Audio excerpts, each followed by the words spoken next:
A horror film has not made me feel this intense, this scared, this overwhelmed since Hereditary. Oh, that is big praise. Hello friends and welcome to my channel. My name is EJ Marino and this is About Last Night, the show where I talk about the movie I saw last night. We are diving into a spoiler-free review of the new horror film, The Invisible Man.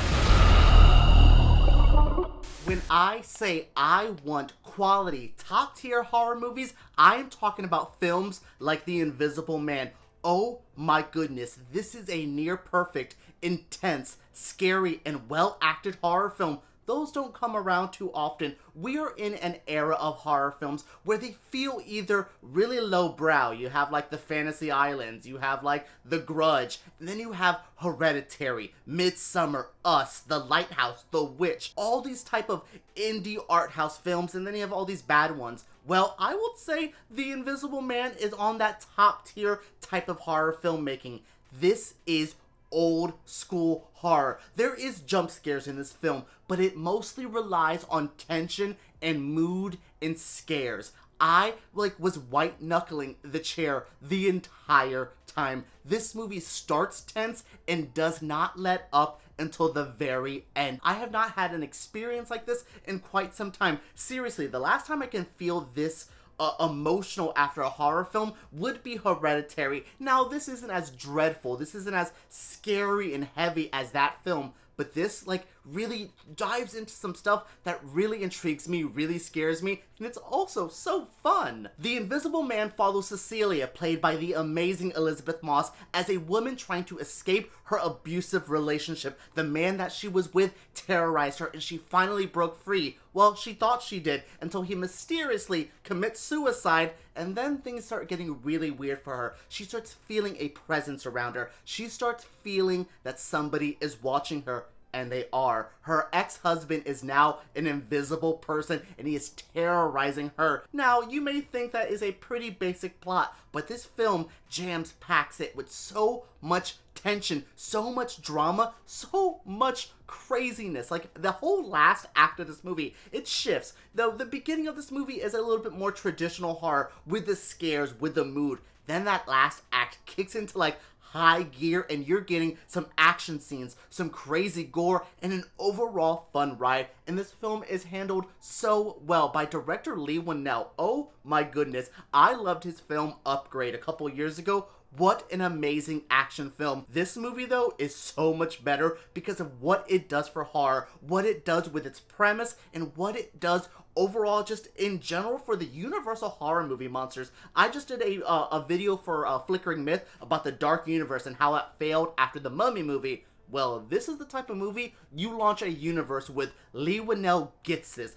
Blumhouse gets this. I would like to see all of the Universal horror movie monsters done in this style. A modern flair, but that old school heart and soul. You could have a billion-dollar franchise if you make more movies like this one. Now, I think what really scared me in this movie is the abuse and gaslighting angle of this. For Cecilia, our character, to get the inheritance from her ex-husband, she has to be proven to not be crazy, to not commit any crimes. Well, this Invisible Man goes out of his way to make sure she's as crazy as he wants her to look, and I like that. I think gaslighting is one of the scariest things in all of society. If you don't know what gaslighting is, it's basically someone trying to make you crazy, trying to tell you that you're doing things that you're not doing to get you to snap, mostly to control you, but gaslighting is something so terrifying, and this movie handles it so well. If anyone's ever been in an abusive relationship, I would say this movie is pretty triggering because they really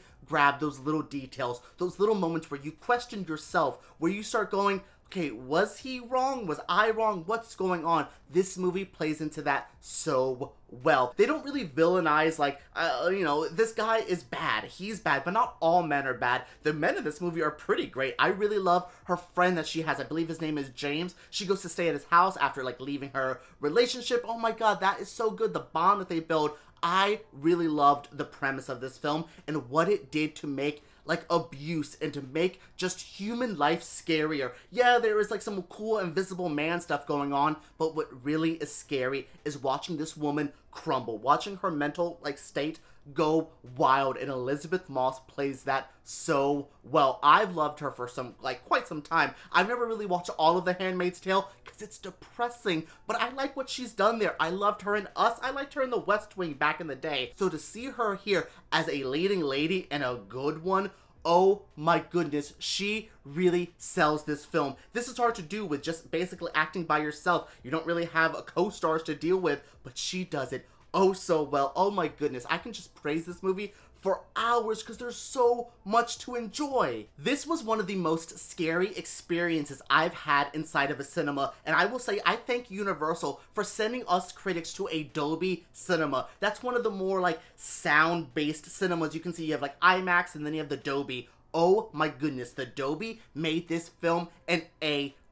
The sound design is intense. When you don't really have a figure to be scared by, you need the sound, you need the atmosphere, and this movie had the best sound design in a horror movie in quite some time. I love that every time something creaked, you would listen to the floor go, oh god, is he here? Oh god, the rustling over there. It was so cool. The jump scares were there, the little moments, like I said, just trying to figure out if he's there. Oh my gosh, the sound is great. I don't usually recommend a format to see this in, but if there's a Dolby Cinema near you, go to it. It is worth it.